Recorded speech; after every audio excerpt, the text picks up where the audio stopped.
to the Soccer Chaplains United podcast from the touchline. And now, here's your host, Rep Brad. Hello, friends. Welcome to the podcast. This is Rep Brad, of course, and we're in the midst of a series. During the month of May, we usually talk about mental health. And mental health is a massive issue in pro sports, especially in soccer. Being a chaplain around elite soccer, Major League Soccer for the last 24 seasons, I've just seen it. I've seen how mental health is critically important. Whether you're an elite athlete, a coach, you're a staff member, you're someone else around the game, there's always aspects of mental health that need to be addressed and don't get addressed. And so we take some time during the month of May to talk about that. And in this, which I'd say is part 3 of this series, I've been going through the story of Luke 24, 13 through 36. It's a story of 2 disciples on the road to Emmaus. They're literally on the road. They encounter Jesus on the Sunday after his death, the day of his resurrection. They don't see him. And they're grieving. They're going through this moment. They're in a disoriented state. And so, what's interesting is I a couple weeks ago had a call for the Soccer Chaplains United chaplains, and we were talking about different grief moments that happen even for us as chaplains. Now, as chaplains, we often carry a lot of grief. For myself, 24 years in, I've had to say a lot of goodbyes to athletes, to coaches, to people with the club. There have been things, sometimes I think when we think about grief, we automatically jump to the extreme. We go, well, Rev, I haven't had someone die. I haven't lost someone like that. So then we minimize our grief and our grieving moments. But even for the athlete who's pushing for the national team call-up and they get an injury, and so then they don't get the call-up. They miss out on a World Cup cycle. These are all sorts of things that I think we bypass, and we go, well, there's other bigger problems in the world that God needs to worry about, and we kind of limit God, and then we disregard or we minimize our own grief.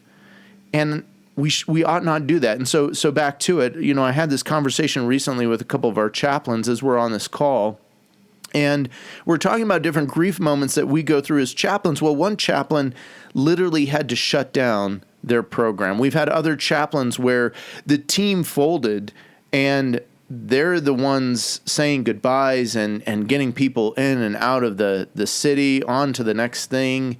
And they're carrying all this grief with them and they don't even realize it. One of our chaplains was a chaplain for a youth club, and the youth club got taken over by another Christian ministry, all good things. But the chaplain had not realized, I haven't grieved the loss of relationships. Even though they went into good things, I'm not in this space anymore. I'm not serving this team in the same way. I'm still available, still around, but they hadn't realized their own grief points that they had. I think there's other grief points too that we can have, and not to belabor this point about grief, but it's just come back to me a couple times in doing this that a lot of the mental health issues that we face and that we wrestle with have to do with grief. And I wonder if we compound the issue when we dismiss or minimize the actual grief that's gone on in our lives, in our careers, vocationally. For me, it's very important to place chaplains in soccer. When it can't happen, when a roadblock comes up or when a chaplain leaves or a team folds, those things are really hard for me. Just in a moment of transparency, of vulnerability, my work, yes, as a chaplain, there are highs and lows, of course, working with the team. But then in my work with Soccer Chaplains United and placing chaplains, when that placement can't happen or it gets delayed or frustrated, those things become heavy burdens for me because I know that there's needs in football. I know there's needs in soccer and pro soccer. And so that becomes a grieving point for me. This year, I have had several points where a chaplain placement has not happened, or it hasn't. It's taken more time, and I carry sort of this sense of burden for the chaplain, for the team, for everything. And so even as I share this, and as we talk and go through Emmaus and Luke 24, this is as much talking to myself and talking to our other chaplains about grief as it might be to talking to a pro player or a coach or someone else. So just want to encourage you as we listen. Again, our pattern, we're going to listen to the text. My good friend Fraser Kay lives in Scotland, is a minister there.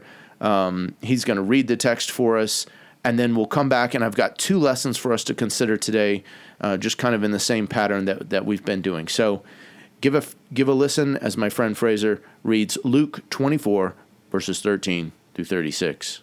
Now, that same day, 2 of them were going to a village called Emmaus, about 7 miles from Jerusalem. They were talking with each other about everything that had happened. As they talked and discussed these things with each other, Jesus himself came up and walked along with them, but they were kept from recognizing him. He asked them, "What are you discussing together as you walk along?" They stood still, their faces downcast. One of them, named Cleopas, asked him, "Are you the only one visiting Jerusalem who does not know the things that have happened there in these days?" "What things?" he asked. "About Jesus of Nazareth," they replied. "He was a prophet, powerful in word and deed before God and all the people. The chief priests and our rulers handed him over to be sentenced to death, and they crucified him. But we had hoped that he was the one who was going to redeem Israel. And what is more, it is the 3rd day since all this took place. In addition, some of our women amazed us. They went to the tomb early this morning, but didn't find his body. They came and told us that they had seen a vision of angels, who said he was alive. Then some of our companions went to the tomb and found it just as the women had said, but they did not see Jesus." He said to them, "How foolish you are, and how slow to believe all that the prophets have spoken. Did not the Messiah have to suffer these things and then enter his glory?" And beginning with Moses and all the prophets, he explained to them what was said in all the scriptures concerning himself.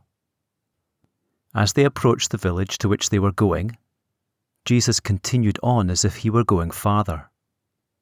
But they urged him strongly, "Stay with us, for it is nearly evening. The day is almost over." So he went in to stay with them. When he was at the table with them, he took bread, gave thanks, broke it, and began to give it to them. Then their eyes were opened, and they recognized him, and he disappeared from their sight. They asked each other, "Were not our hearts burning within us while he talked with us on the road and opened the scriptures to us?" They got up and returned at once to Jerusalem. There they found the 11 and those with them, assembled together and saying, "It is true, the Lord has risen and has appeared to Simon." Then the 2 told what had happened on the way, and how Jesus was recognized by them when he broke the bread. While they were still talking about this, Jesus himself stood among them and said to them, "Peace be with you." Okay, so I want to do a quick review. If you've not listened to the earlier podcast this month, just want to run through the passage for you and the lessons we've already previously covered. If you want to go more in depth, go back and give those podcasts a listen. The first thing is that Jesus draws near to the disciples and walks with them. This is God's activity. This is God's action. He is always moving first. He is always coming towards us in the midst of the things that we're going through. The second thing is that oftentimes in grief, in moments of disorientation, the disciples can't see Jesus. And it's so true for us. We often can't see God. It doesn't matter the maturity of our faith, the level of our faith. There are many times in life when we cannot see God. Sometimes it's been called the dark night of the soul. Sometimes it's just we're in the pit.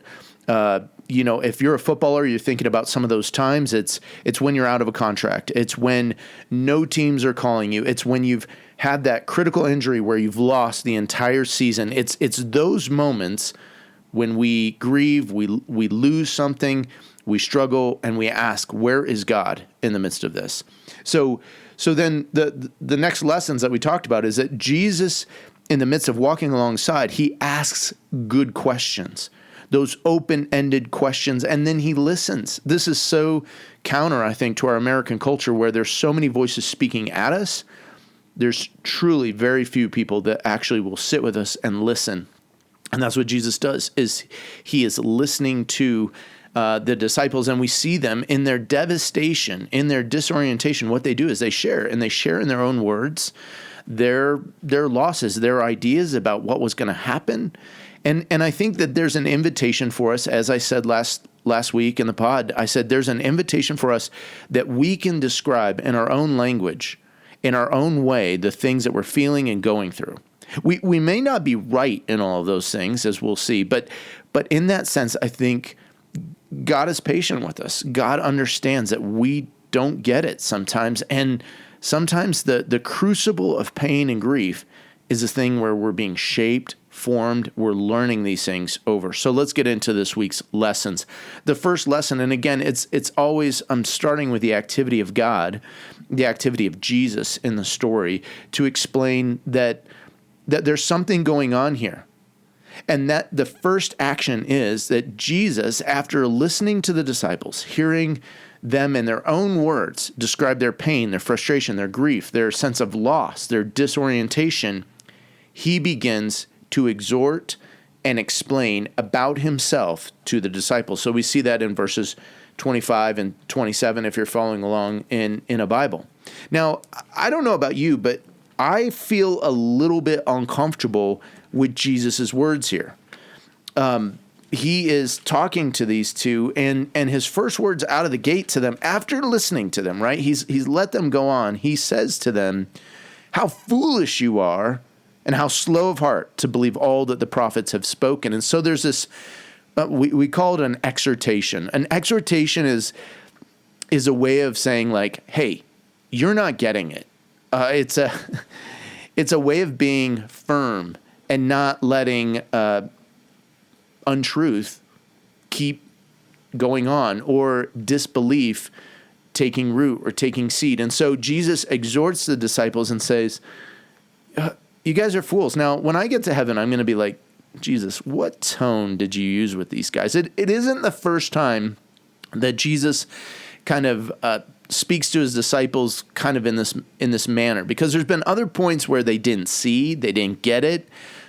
Maybe they were taking a long time to come around to it, and Jesus is like, what gives, guys? Come on. Let's go. And so he uses this term like how foolish you are and how slow of heart. What I love there is the Greek actually translates, you're tardy, you're late. So remember, the disciples have said, hey, it's been 3 days. We kind of thought like maybe Jesus would show up, maybe something would happen, but he's late. We're leaving. We're gone. We're out of here. But it's funny that Jesus tells them, you're slow of heart, you're tardy, you're late. And as he kind of chastises the disciples in this moment, it's almost like a snap of the fingers or it's a clap of the hands to try to wake them up, to try to get their attention. And again, they still don't see and know that this is Jesus, but Jesus is doing something here. He is trying to move the disciples from a place of unbelief to a place of belief. And I think if Jesus had merely left the disciples on the Emmaus road in this state and condition that he finds them in, downcast, distraught, dazed, disoriented, they would have been keep going on a path that would have been deadly and destructive for their lives, their spiritual lives, their eternal lives. And so we see that even the disciples on the verge of having lost hope, Jesus is pushing them back. And what he does is Jesus begins to explain, and as we read the rest of, verse 25 and 26, Jesus said, did not the Christ have to suffer these things and then enter his glory? Again, another great question that Jesus asks. He's telling the disciples to recall all the things that they've been learning, that they've been taught, that they've known as they walked with Jesus, as they are incorporating and working through the scriptures. And then it says in verse 27, and beginning with Moses and all the prophets, he explained to them what was said in all the scriptures concerning himself. And so Jesus begins to take everything that the disciples thought was true and showing them once again, here it is. Do you remember in the Psalms when it said this? Do you remember in Isaiah, the prophet, like when it talked about the suffering servant? He was led as a lamb before slaughter and was silent. Like, and those pieces start to come. And as Jesus is talking, we learn later that the disciples, their hearts are stirred. Their hearts are almost on fire, because here's what Jesus is doing. He's explaining and showing them everything in detail. And I think that this is the love of Christ, is to not allow seeds of disbelief, unbelief to take root, and speaking with authority, using the full counsel of God to interpret and explain about himself. This is part of the act and activity of turning the disciples around. Some of you know I've written a book recently called The Soccer Psalms, the football Psalms in the UK. Still working on a Spanish translation to come out a little bit later. And in that, the idea has been that can I help explain the Psalms and Scripture in such a way that it might make sense in some way to someone in football. So the Lord is my shepherd. Not many people know what a shepherd is. Like even myself, like studying things, I might have an idea of what shepherding is like, but I haven't ever seen it or experienced it. I know anecdotally maybe what it's like, but if I could say that the Lord is my coach, the Lord is my manager, now that's a little bit different. I understand that differently because I've had a coach. I've had a manager in my life. I've worked with coaches and managers. I've seen good ones. I've seen bad ones. So I understand differently the Lord being my coach and manager than the Lord is my shepherd. And I think the same is true for footballers and people in the game, is that if you can understand the Lord God as coach, as manager, you can start to see some things.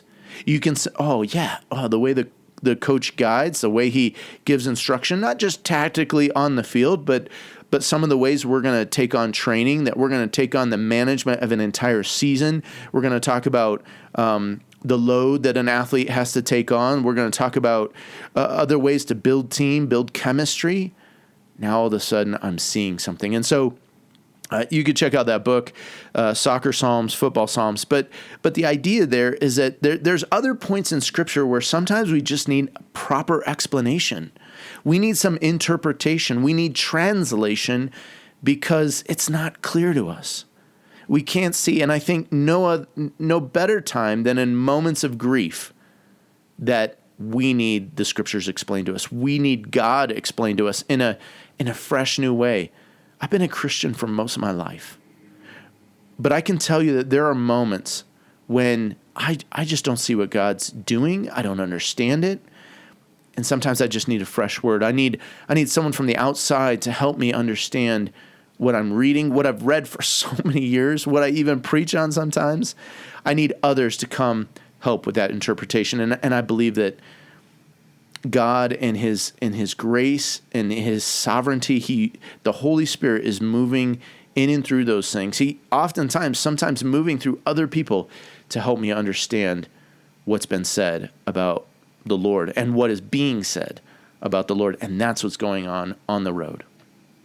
So as we encounter the next step in the story, we come to verse 28, verse 29. And here's the thing that I think is most critical and most key for us in football, because we see the action and activity of the disciples inviting Jesus in. Verse 28 says, as they approached the village to which they were going, Jesus acted as if he were going farther.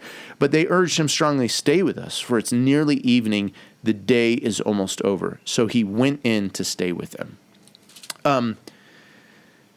Friends, I don't care where the game takes you or has taken you or will take you. I know coaches right now that are, waiting on the cusp for that new role, that new job. Some of them exploring the ends of the earth. What does coaching in Saudi Arabia look like? What does coaching, in a small country or for this small team look like? There are many places where the world will take us and the game will take us in the world. Here's the thing, though. The disciples, even in the midst of not being able to see God, not being able to see Jesus, they invite Jesus in. They extend hospitality. And I think that there's this aspect of which, even in moments of grief, let us not lose who we are. You've been injured. Don't change who you are for a minute. The person that you are in that locker room, to be a friend, to be a supporter, an encourager, the person you are when you've lost the job, or when the team comes back and says, yeah, we don't want you back. Like, don't lose who you are, even in the midst of that pain and that grief. And the disciples, even in the midst of their confusion, their disoriented state, yes, maybe their hearts have been kind of warmed by what Jesus has been saying. They feel something and they're like, we shouldn't let him go. But they're practicing this Middle Eastern hospitality. And in that, you don't want people going on journeys on the road by themselves at night. You want to create that space, that hospitality. And so, my friends, whether you're a footballer, whether you're a coach, you're someone in the game, what are the spaces of hospitality that you can still invite in and retain this sense of who you are, even in the midst of grief, even in the midst of suffering? And I think what we'll see next week as we kind of wrap up this series is that plays into our mental health aspect so much, is that by trying to retain and continue to be, to have some level of just retaining this sense of relationship, the sense of creating space, showing hospitality, showing generosity and kindness, those things will go so far in helping us heal and move on to retaining and keeping our mental health strong. So I want to thank you again for listening. We're going to wrap this up next week with our final part to this series. But the two lessons again is that, there are moments when Jesus, as he comes alongside of us, he claps a hand, he snaps a finger, and he says, like, hey, wake up. Don't be foolish. Don't be tardy. Don't be slow. Start to understand these things. And it could be, my friend, that you've been listening to a podcast. You've been going to church. You've had teammates or other people around you explaining, talking about God, talking about Jesus.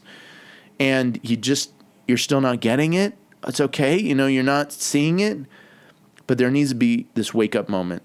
Maybe today is that wake-up moment for you, because Jesus has been explaining himself. And maybe there's something you've been feeling, you've been sensing. It's some aspect of your life that needs to change. It needs to be different. And you're just not sure. This is the moment. This is the time. Let me tell you. And so in that, create space to invite in. Create space to invite others in, to invite those people maybe speaking into your life. Maybe there's a chaplain, a pastor, a family member who's been encouraging you. They're alongside of you, explaining things about Jesus and faith. How can you create more space for that conversation to happen? A lot of times as I walk this road of football and pro football, I see a lot of space where there could be a conversation, a deep conversation, but we steer clear of those things. We're afraid of those things. And so we surround ourselves with distraction. We play video games. Maybe we play something else like golf, or we do something. We build in busyness into our time so that we don't consider these deeper things. And so what I want to encourage and challenge you in is, where is the deep space? Where is the space where the conversation can happen? And have you created that? Are you inviting in? Are you inviting in the seeming stranger to be a guest at the table with you, in your home, in that most intimate of spaces? Because as we'll see next week, I believe this is where transformation for you and for your life is going to happen. Well, thanks for listening, friends. We'll be back next week to wrap up our series on mental health and how our faith can inform our mental health strength as we wrap up the story of Jesus on the Emmaus Road. Thanks for listening. This has been Rev Brad coming to you from the Touchline.